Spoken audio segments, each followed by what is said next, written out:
Good morning from Al Basha, the United Arab Emirates. Cooking at home in Al Basha with the Cuthbert clan, or the clan in the sand. Cameraman Cody in action. Mama holding the dog so they don't make too much noise. I thought I'd share today a little bit of butchery one-on-one, but more importantly, I was asked by a young student yesterday about food waste. And he was talking to me about the use of AI, artificial intelligence, with food waste. He said, what do I think? I said, you know, artificial intelligence is just that, it's artificial. And I think food waste is some topic that has been on everyone's mind for years, but not as much maybe as now, with all the restaurants around the world closing down and hotels struggling and the hospitality industry struggling. The amount of food that is actually going to waste is unbelievable. But I thought, well, why not share a little bit of old techniques? And also, food waste for me is about, you know, learning from the beginning of your trade as a cook what to do with all the food. Yeah, nothing should go in the bin. Yeah, and if things go in the bin, then it's money down the drain. Yeah, so on your tenderloin, you just sort of take off your chain first, and it's not rocket science if you haven't done it for a while. Yeah. But it also helps to keep your hand into the old techniques of what we used to do and what we used to be taught. Yeah, but as the industry's evolved, we also see that the amount of ready-made products or clean-as-you-go products, or whatever you want to call it, and pre-portioned products are more and more. So as we see this, is it actually taking away the skill set that many of us were taught all those years ago at culinary school, or in your pastry class, or in your bakery? And do we actually teach those techniques today in the industry that we have? Yeah. When I was in school and when I was at home, also, you know, the young guy, he asked me, well, what do you think about food waste? He said, you know, how do you control food waste, and what do you think? I said, well, one of the first things about food waste is it starts at home, when your mother tells you to eat everything that's put in front of you. Yeah, that's why I'm so fat, maybe. But that's also about food waste. Yeah, it's education starting at home. But then as we move into the industry as cooks, it really comes down to our responsibility to educate the ones we teach, and also try and touch on the customer side as well. And that's where it's very tricky, yeah? But the first thing really is to look at what we do in the kitchens and how we can utilise every single piece of food we do, and every single piece of food that we use. There should be no waste, yeah? Like a piece of beef fillet, most expensive cut, yeah, from the animal. So of course you don't want to be throwing it in the bin, yeah? But if you don't know how to use the leftovers or the trimmings, then you don't really know what to do with it all, yeah? And everything can be used. That's the trick. You've got to use everything. And if you start by using everything, you're already looking after the environment, and you're also looking after your food cost, yeah? Because chefs are always challenged and always struggle, you know, with their GMs, that they get harassed because their food cost is too high, or they're not creative enough, or whatever it may be, yeah? And we always seem to come back to that discussion, oh, the food cost, yeah? But if we know how to utilise every part of the item we're using, then it's going to help us. So when you're trimming your beef fillet, yeah, you want to leave as much meat on the tenderloin as possible. You don't want to take the meat off with the sinew. You don't want to take the meat off with the trimming of the fat. You just want to trim nicely, evenly, carefully, and keep the majority of the meat on top of on the actual tenderloin. You know, we used to learn about yield tests. You know, and a yield test is an important learning curve for also understanding your food cost and food wastage. You know, the amount of food that we actually throw away because maybe we're not trimming the tomatoes neatly, maybe we're overproducing the amount of tomatoes we use on a buffet, for example. Yeah, and this is the things that we need to keep in the front of mind, and also to teach the young chefs of today what to do with the leftovers, yeah? You know, there's hotels that peel their fruit and make beautiful fruit baskets and beautiful fruit platters, and all the fruit is exactly the same size, and all the fruit is looking nice and round, and it looks fantastic on the plate, yeah? And that's what chefs have to be, creative and artistic. But then, what do you do with the rest of the piece of fruit? What do you do if you don't know how to make a little coulis, if you don't know how to go into the pastry and give it to the pastry cooker and let the pastry cooker make something from the leftover fruit, yeah? Or even if you just blend it up, mix it with some yogurt and put it on your breakfast buffet.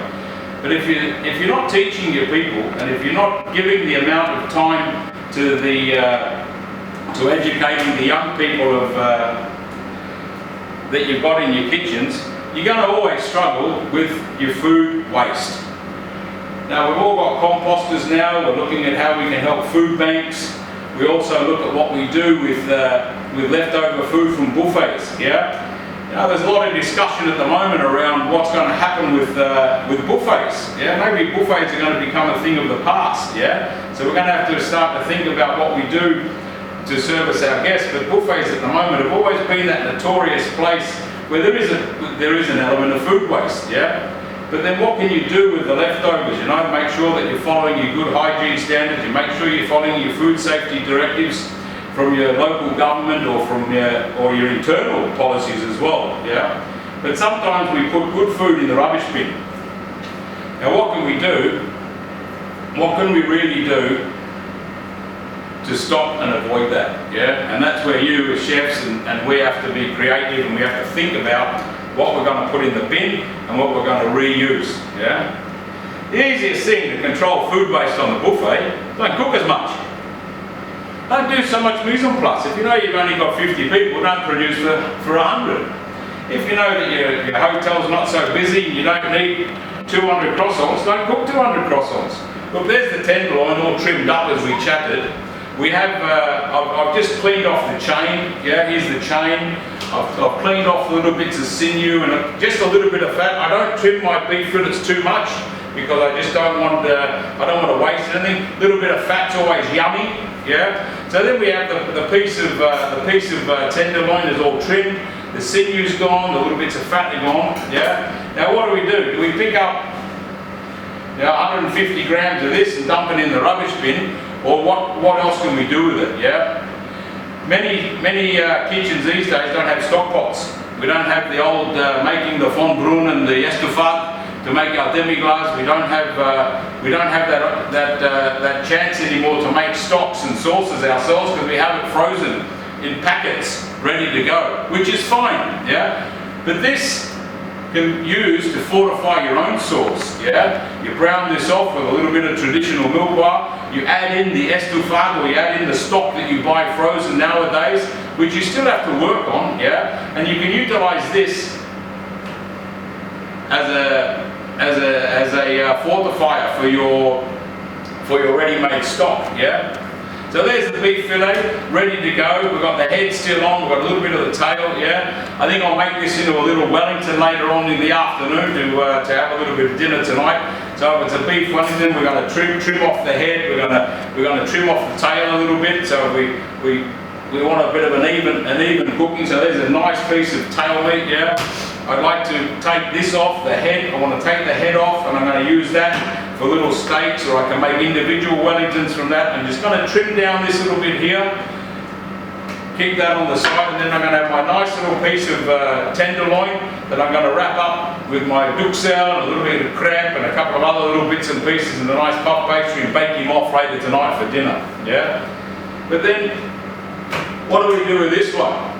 Stir fry, stroganoff, of course, yeah? Whatever you do, don't mince it. Don't make a mousse from it, yeah? It's the best cut of the meat, yeah? Little medallions out of this one, a little nice, a little whole roasted piece of tenderloin, sliced down, enough for 2 people to share. And then we've got this here, which is the chain, yeah? Now on the chain there's plenty of good meat that you can still use, yeah? Again, we then go back to trimming the chain.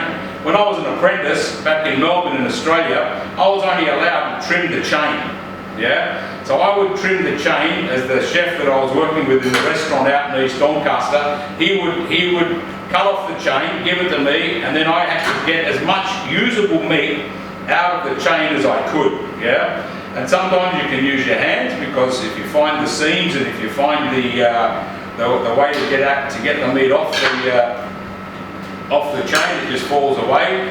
I mean, Tariq Ibrahim, our great butchery friend from Egypt, he's a fantastic master butcher, and this guy, he can debone a cow with his hands, you know, without a knife. He knows where all the seams are. So, I mean, there's professionals still out there in the world today that are so talented that it's great that we can actually call upon them to help our chefs work as well.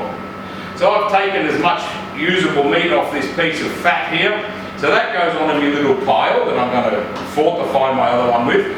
These pieces here can be used for stroganoff, can be used as a little beef satay or whatever.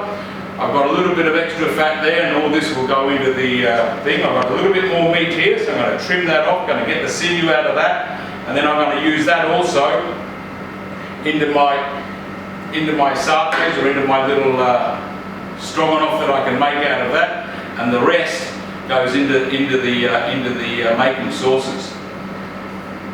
Food waste is becoming more and more critical. Food waste is something that we have to take seriously. We really need to understand that teaching and education is where it's going to start. We need to be able to have our young chefs understand what to do with the food waste, what to do with the leftover food. We have to control what we produce in the kitchens, and we have to make sure that we're cooking for what we need. Not because it's a habit that we always make 200 pieces, or we always do this much, yeah?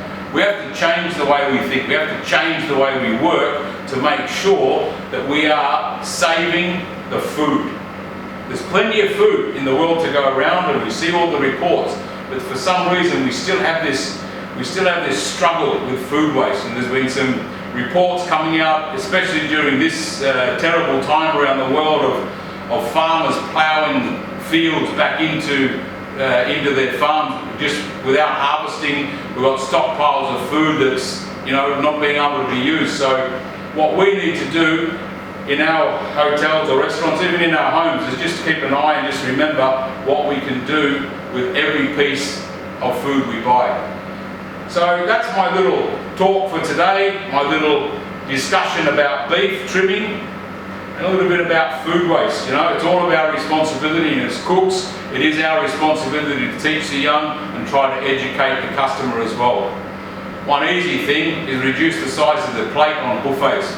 Instead of having a 30 centimetre or a 29 centimetre plate, drop it down to 24 centimetres on the buffet. People will put less food on the plate. You'd be surprised at how much they eat, yeah? Look at how much you cook, and look at how much you serve, and how much more you can actually do live cooking. Because I believe that in the future, our buffets are going to become more reduced, and we're going to have to be looking at more creative ways of how people can actually get a good value for money in their eyes, but also what are we going to do a la minute and cooking a la minute, and what can we do to make sure that they get that experience that they expect out of all of our hotels and restaurants. Cooks, have fun. If you're lucky, I might even do a little film about my beef Wellington. Thank you very much. We'll see you again soon.